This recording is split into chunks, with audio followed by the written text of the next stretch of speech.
It's a beautiful day today and we're reading some more Am I the A-Hole? I hope you guys can't tell, but I just woke up and this is how I'm going to start the day today. I don't know if that's a good idea or not, but we'll see. I hope you guys are doing awesome and thank you for joining me. And let's get straight into it. Enjoy, guys.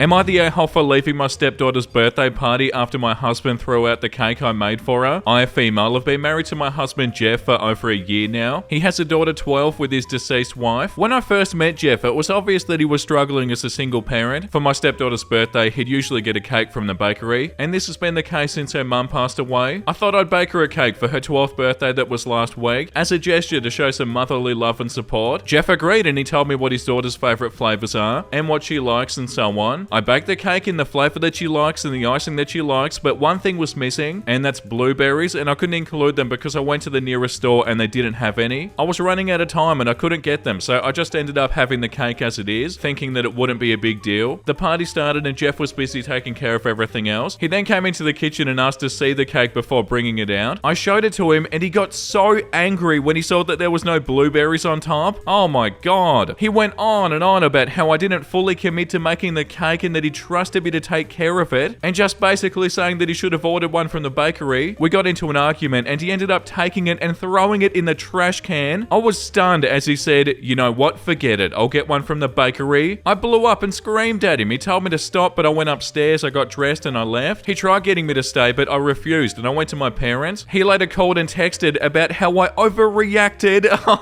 Oh, how dare he, and how I hurt him and my stepdaughter by leaving. Also said that I created this situation by not properly making the birthday cake just because I didn't put blueberries on top. I refused to respond, but my parents say he was justified since he must have felt pressured from the stress of making his daughter happy on her birthday. He keeps trying to speak to me, but I don't respond. Am I the a-hole? Did I overreact? No, of course not. You didn't need to do any of this, but you were putting in extra effort and you were showing that you care. And the way he reacted was bloody awful. And also, having no blueberries on a cake would probably make it better, not worse. It was so immature of them to chuck out the cake. Yeah, no, definitely not the a-hole. And like the top comment says, not the a-hole. You went out of your way to research what kind of cake your stepdaughter would want. Put in the effort to bake a cake after agreeing with the dad on you baking the cake. And you baked a lovely birthday cake. It was just missing one kind of decoration because you couldn't source it in time. He went nuclear and threw out your cake. Yeah, I wouldn't have stayed around after that either. It's a childish and vindictive and aggressive and hurtful way to deal with what he saw was less than a perfect situation. He seems extremely overprotective of his daughter. She's 12 and would probably love this cake even if it didn't have blueberries. Even if she had noticed and said something, she could have been told that the shop ran out, and at her age she should be able to understand that and learn to deal with that kind of disappointment. Yeah, if that even is disappointment. Are you pushed aside in other parenting situations too? How is your relationship with your stepdaughter? It's only been a year and he already treats you like this? I'd reconsider this marriage. Yeah, like the comment underneath it says, not the a-hole. 1, no cake in the history of cakes has been ruined by not having blueberries. 2, I've been around people who would get this anal about blueberries. It's never about the berries, it's about control. And number 3, it's a huge red flag. Watch out for how easily he comes unhinged about other little things. And if it's always your fault, look up the characteristics of narcissist and see if he fits the bill. Yeah, and he sent them a message and he didn't apologize. He told this person that they overreacted. That's so frustrating. Am I the a-hole for telling my daughter-in-law that she wasn't invited since she's an embarrassment at dinners, since she's a picky eater? My son's on my ass, so I'm writing here for different opinions. My son has been married for 2 years at this point. We get along about as well as water and oil. I just keep my distance because I don't like dealing with her. She's a horrible picky eater. I don't even know why, but truly, I don't care because she's a pain at restaurants. We try to go anywhere and we have to change places multiple times so she can have something to eat. She makes the waiters go through hoops so she'll have something that she likes. And if anything's wrong, she'll complain about it or pout in the corner. Example, she got a quesadilla, removed everything on it, and when it came out, she sent it back because there was sour cream on the side. It wasn't touching anything, and she made a huge deal about her food being wrong. She doesn't have allergies either. What really made me dislike her is that she complained about the food at a funeral. They had a sandwich spread, but went on about it's gross multiple times. So I had a dinner yesterday, and I invited everyone but my son's wife. Son wasn't invited either, but he was on a business trip. My other daughter-in-law posted it online, and I got a call from daughter-in-law. She was pissed that that I didn't invite her and asked me why. I told her it's due to her being an embarrassment at dinners and I won't be inviting her to dinners. She called me a jerk and hung up. Now my son's on my ass and I'm wondering if I should apologize or not. Edit, I'm gonna say it. It doesn't matter if she has an eating disorder or is on the spectrum. Both those groups know how to act at a funeral or a restaurant. It may be harder, but they can. Edit number 2. So to make it clearer, I have 3 daughters-in-law and 1 sister-in-law. We all have a good relationship besides this one daughter-in-law. 3 out of 4. It's not me that's the issue here. They don't like her either. Also, I find the threat of I better bend down to her or I won't see her kids such a stupid threat. I'm already a grandma, and if she withholds her kids, then that's on them and would be depriving the kids of grandparents on my son's side. Okay, so I can feel a lot of frustration in this, but yeah, ultimately, I don't feel like you're the a-hole. Yeah, like being a picky eater is one thing, but this is super inconsiderate. Yeah, the top comment, not the a-hole. She openly complained about the sandwich spread at a funeral. That's all you have to point out to her and to your son, and to anyone else who challenges you on this. She either behaves at mealtime like a decent human being, or you, for one, will not be inviting her to dinner. Yeah, they're making it everybody else's problem, and that bit about the funeral is awful. And yeah, like this comment says, she could be being discreet and considerate about it and setting limits for herself, but she's not. She's acting like a spoiled child, pouting and whining and having no consideration for how her behavior affects fellow diners and restaurant staff. Said simply, picky may possibly be accommodated for, even if it is a pain, but rude and inconsiderate shouldn't be accommodated, especially when it's utterly predictable. You should make this distinction clear to anyone coming to you supporting her. When you know that she's going to make the experience miserable for everyone in a completely needless way through selfish behavior, why should she be invited? Even accommodating polite pickiness should have its limits. You don't waste everybody else's time endlessly and ruin the flow of the night because you can't get exactly what you want. The next story is called, Am I the a-hole for telling my daughter if she hates her stepmom so much that she is free to leave? My daughter is 20 and in college. She has a dorm on campus, but she doesn't live there. I love my daughter, but she can be a lot. Drama follows her everywhere, and I was hoping she'd grow out of it, but it never happened. Due to this, she's gone through multiple friend groups, and as she puts it, they're jealous, so she doesn't have college friends. Now, I married when she turned 18. I was never married, and her bio mum wasn't in the picture, so this was an adjustment, but I want to make it clear, I did the right steps. I introduced them when I was serious, 2 years in. I spent more time with her. I didn't force them together. We made boundaries for my wife, like punishment comes to me, not to her. When she was struggling, I got her into therapy and did Succession with her. She stopped when she hit 18 since I can't make her go. My daughter's making it impossible for them to get along. If my wife tells her that food is ready, she gets pissed that she's bothering her. If she doesn't tell her, then she's pissed that she wasn't invited. It's contradiction after contradiction. I have talked to her, my wife has tried to do what she's asking, and then she gets pissed that she did it. It's impossible. Now to the main issue, my wife's birthday was yesterday. I put out her presents and cake on the table. I had to work, so I left it. I came back and all her presents were opened, and my daughter was eating a piece of cake. I asked her why the hell she would do that. She told me that she doesn't deserve birthday presents. Oh, how dare she? This is when I had enough, and I told her that if she hates her stepmom so much, she can leave. That she has a dorm, and I don't want to see her until an apology to me and my wife. She started crying and called me a jerk. I've been getting lots of text messages from her, and I'm doubting my decision. Who does something like that? That's bloody awful. Yeah, like this comment says, an adult woman just deliberately ruined another's birthday because she doesn't like her. This is no longer passive behavior. She actively did something to hurt you and your wife. She isn't a child, and stop treating her like one. Show her that actions have consequences, and remind her you don't have to forgive her for acting out in malice, not the a-hole. Yeah, that's wild. I can't believe they did that. Opening somebody else's presents and eating their cake. Yeah, and I feel like you're 100% doing the right thing. The last thing you should do in this situation is enable this sort of behavior. And also, like this comment says, not the a-hole. When I read they have a dorm on campus but doesn't use it, I was like, what the hell? What a colossal waste of money. And now I get it. She would be eaten alive behaving like she does in any other social situation, and probably has. She ran home where she's allowed to continue being a crappy person without any consequence. At 20, with that stunt, her bags would be on the lawn in almost any other house. You're doing her no favors with the excessive understandingness. She's gonna have a hard road ahead. The next one is called, Am I the a-hole for refusing to change my daughter's clothes at a birthday party? I, 34 female, have 2 kids, 8 male and 4 female. My daughter's name is Aurora. My husband, 36 male, and I chose that name because it was slightly similar to my late father-in-law's and worked well with our last names. It had nothing to do with the princess from Sleeping Beauty. In spite of that, we've had fun with that movie in the past, and ever since my daughter realized that she shared names with the Disney character, Princess Aurora has been her favorite. Our family went to Disney World in July, and while there, we bought my daughter a Princess Aurora costume. She adores it and wears it whenever she has the chance. 2 weeks ago, one of Aurora's friends at school held a princess themed birthday party. She encouraged her friends to wear costumes. My daughter wanted to go as her favorite character, which didn't surprise me at all. When we got to the party, the birthday girl came to greet my daughter, and she was also dressed as Princess Aurora. I didn't know what her costume was going to be prior to the party. I got worried for a second, but the birthday girl was actually really excited. She said that they look like twins. It was adorable. They run off to play, and I forgot about the costumes for a while. About 30 minutes into the party, I was at a table. Okay, so let me guess. It's going to be a problem with their mum. About 30 minutes into the party, I was at a table with some of the other mums when the birthday girl's mum came up to me. She asked if I'd brought any spare clothes for Aurora. I said yes. I always bring an extra shirt and shorts for her. She then asked me to change my daughter into the spare clothes and out of her costume. Oh my god, how dare they? Their daughter, the birthday girl, is happy that they're wearing the same costume. Oh, the mum's making an issue out of nothing. The mother explained that she'd hired a photographer to walk around taking pictures of the kids and was also planning on getting a group photo near the end of the party. She didn't want anyone wearing the same costume as her daughter in these pictures. Whose party is this, you know? Is it your daughter's party or is it your party? Sorry, this is so annoying. This party is about their daughter. Their daughter is happy that their friend is wearing the same costume. The mum is the only one that has a problem with this. She didn't want anyone wearing the same costume as her daughter in these pictures. She also thought that her daughter might get jealous since my kids get to share her name with her favorite princess. Now, if the birthday girl was the one who had a problem, I might have considered changing Aurora into her spare clothes. But no, she was genuinely excited they were dressed the same. It also didn't feel fair to force my daughter to be the only one without a costume in a party full of children in princess dresses. I said no, and I explained my reasoning to the girl's mum. She insisted for a few minutes, but I held my ground. Some of the other mums started to back me up, and she eventually got up and left. When I went to pick up my kids earlier this week, I ran into her friend's mum. She accused me of ruining her daughter's party. Oh, get out of here. By allowing Aurora to wear the same costume as her, she told me she doesn't think she'll ever be able to look at the pictures without being disgusted by my behavior. I thought she was exaggerating, but I'm starting to doubt myself. Our conflict has found its way to the mum group chat that we're both in, and opinions over there are divided. Some think that having two girls wear the same costume is no big deal. Others think I should have changed my daughter's clothes. Am I the a-hole? Do they not realize that what they think doesn't even matter in this situation? And also that applies to the other mums as well. It doesn't matter if you don't like it. What does matter is the birthday girl's opinion, and the girl whose birthday it was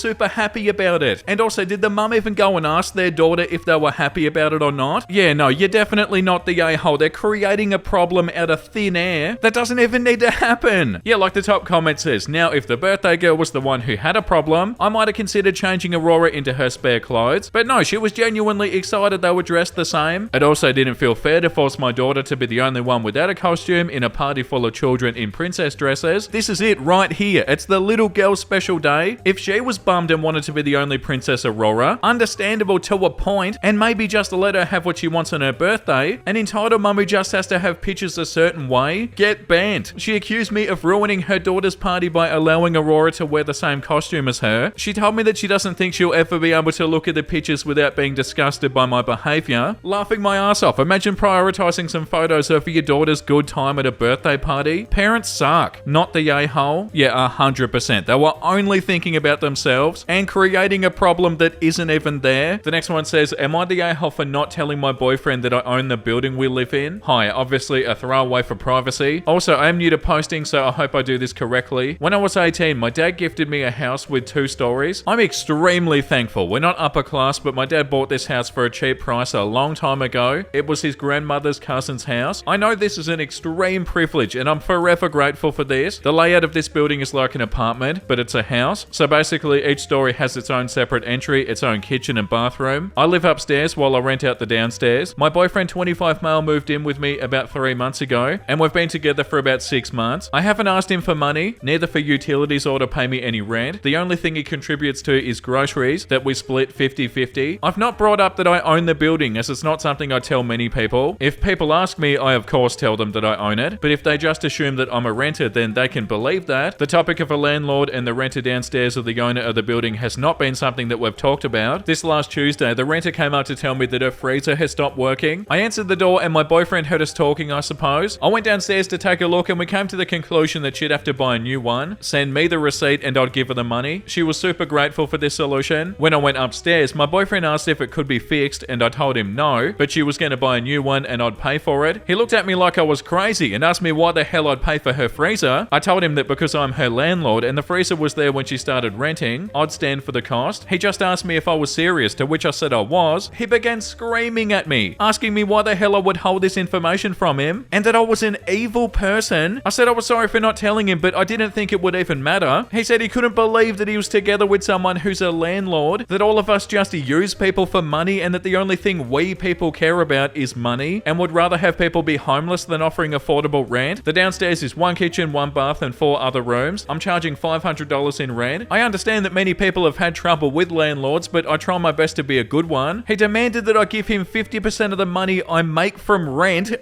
or else I was just as bad as he thought. Was I really the a-hole for not telling him? He hasn't talked to me since Tuesday, and I've tried telling him that I'm truly sorry, but he doesn't answer me at all. Edit to add that I certainly did not expect this to blow up the way that it did. I've tried to read as much as I can. Thank you all for your advice and support. I've talked with him and I'll update later tonight when I've had time to process everything that went down and try to write it out as best I can. For the people who were worried about my safety, I called my dad who was sat outside in his car when I talked with my boyfriend, and I am safe as of right now and I hope it'll continue that way. Thank you yet again to everyone. Edit number 2, update posted. Sorry for the rushed update and weird writing. It's explained in my update as to why. Thanks yet again. The update says, I read as much as I possibly could, and after thinking about this, also about previous stuff I brushed off, I decided I'd break up with him. It may seem like an impulsive decision, but after everything I felt that the sooner the better it would be, I texted my dad and I explained a bit of it to him. I asked him if he'd be willing to drive to my place and sit in the driveway when I was going to talk with my boyfriend, and he without hesitation said yes. I thought about what I'd tell him and how I'd lay it out. I was extremely nervous about how it would go, and I was not going to lie, I was scared, especially after all the people telling me I should be careful and that he may try to hurt me. When I got home, he was already there. I just greeted him and he of course said nothing. I texted my dad. My dad got here and I sat down on the couch beside my boyfriend. He didn't know that my dad was here. I can't recall the exact details of the conversation as my mind tends to blank out in stressful situations, but I'll try my best to recite it. Me, I think we need to have a talk with each other if this relationship is going to work. Him, so are you ready to apologize? Me, I'll apologize for not telling you that I lived in my building, which I have apologized for many times already. I'm not going to apologize for not giving you a part of my income. Him, and why is that such a big deal to you? If you don't rent it out for the purpose of taking people's money, you should have no problem giving any of that money away. Me, I really try to understand how you think. You think I'm in this for the money and you think I'm a bad person for renting the downstairs, but yet you want money from it? Don't you understand that it seems like you're just in it for the money? I rent out the downstairs for $500. If you really believe all landlords are money grabbers and not good people, would you like to donate half of it to charity specifically for housing? Around here is where the calm, collected and fine conversation ended. My memory from all this is still all over the place. The gist of it is him telling me I was crazy for even thinking that he wanted anything to do with the money for selfish reasons, that I should just trust what he says. He said he regrets ever meeting me, that he would make sure all of my friends knew how I really was. Oh my god. He said that they were through. He threw my keys at me. He tried punching a hole in the wall unsuccessfully. By this time I'd already texted my dad, who came in to see what he was doing. My boyfriend just laughed and told us both that he never wants to see us again and that he was out. I know this is extremely rushed, but it all happened so fast and it was incredibly stressful. There was much more said and much more done, but in all honesty, I don't have the best recollection of everything. I tried to write out all the important stuff, and if in a few days I have managed to take care of my emotions and calm myself down, I'll at least try to comment and answer questions if any of you have any for me. The conversation I tried to recite seems very cold and emotionless. In reality, it was more emotions than other words. I just tried writing it out as best I could. However, I'm safe and he can't come in here because he threw his key at me, so he doesn't have one anymore. He's now my ex-boyfriend and I'll contact him in some time asking about when he should be able to pick up his stuff. I don't know where he's staying and neither do I really care. I'm so sorry. How awful. So not only did they want half of your rent income, but they were already living there rent-free. Obviously, it's all over now, but the top comment says, let me get this straight. He must not have offered to pay half of the rent because then it would have come up and you would have told him, right? He's living with you rent-free. Up to now, we thought that you were paying the entire rent. On what planet does he deserve half of the tenant's rent money? Please reconsider this relationship, not the a-hole. Yeah, so sorry you had to go through this, but at least you know what they're like as a person now. Like, that's awful, and the way they reacted, unbelievable. And OP responded to the top comment and said, no, he didn't offer to pay for any of the rent. If he even offered, I would have explained to him that I own the building. In hindsight, I should have told him that it was my building that he'd be living in with me, even if he didn't ask me or not. I think that his outburst really showed how he was. I thought about breaking up with him, but also thought I was maybe overthinking it. If it comes to that, at least I learned something for future relationships. Yeah, that's unbelievable. They didn't even offer to pay rent. Yeah, stuff like this is so sad, but it sounds like you've got a good attitude about it, And yeah, on that note, I feel like that's enough of this subreddit for today. Let's read some wholesome memes. For the past 3 years, my wife has made me a Yoshi cake for my birthday. They're always terrible, but I don't care. No, don't say they're terrible. They're bloody beautiful. But true though, that's the thing about cakes. They're allowed to look terrible because they usually taste incredible anyway. But yeah, that's so beautiful and so thoughtful. But yeah, don't say they're terrible. They're beautiful. Dad, keep that dog away from me. 2 weeks later, Dad. Aww, they're my best friend in the entire world now. I know I said I didn't want a dog, but I was 100% lying. I love this little fella. Make your wish. I wish everyone who reads this comic a dream come true. Oh, that's so beautiful. Flying Mouse 365. Such a cute comic. And on that beautiful note, thank you for watching, everybody. I hope you had a wonderful time. And if you did and you want to see more Am I the A-hole, make sure you like and subscribe. And the comment of the day today goes to Arsenal75. I used to skip over the wholesome memes. I guess I'm a sucker for punishment. I don't know. Then I got to where I looked forward to them. I kind of think all Karen videos should have them at the end. Oh, that's so funny. No, I don't want any wholesomeness. And then eventually you're like, please, I need it. Yeah, there are so many videos out there that could really benefit from some wholesome memes afterwards. It definitely does help. That was such a fun episode. I hope you guys enjoyed that. And guess what? I'll be back tomorrow for a brand new one. Make sure you look after yourself and make sure you have a beautiful, amazing rest of your day. And you know what I'm about to say because I say it every single day. Bye!